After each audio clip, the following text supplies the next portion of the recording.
historic industry, and it's actually moving forward into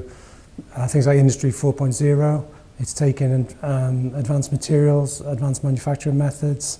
and trying to make sure the businesses that we have here can benefit from those advanced manufacturing processes, but also be an attraction for new entrants into Wales as well.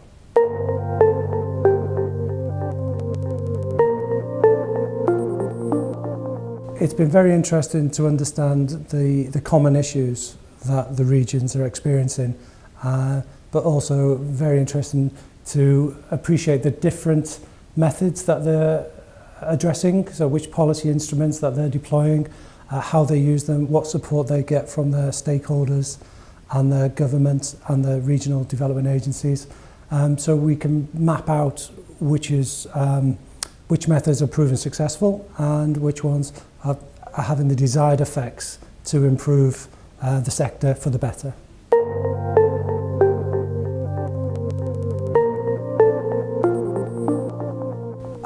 I think this engagement with the SME community, the small medium enterprise, I think that is key, but also the role of the medium and large companies in terms of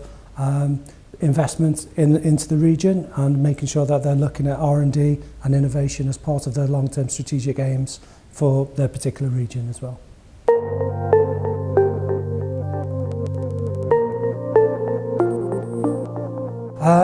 Listening to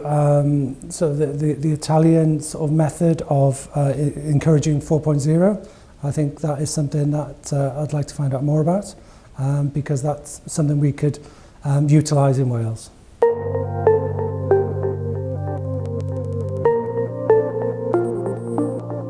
I think it's important to have the different pieces of the jigsaw puzzle, because in isolation it's not going to be as successful. So, for example, in Wales we're talking a story about having different layers, maybe in technology areas such as functional coatings on materials, or compound semiconductor, where we're working closely with business, working closely with academia, and working closely with the UK government, as well as the Welsh government, in order to put together a total and comprehensive package, which, whenever you look at it, would say, yeah, that's a world-class facility, or that's a world-class opportunity.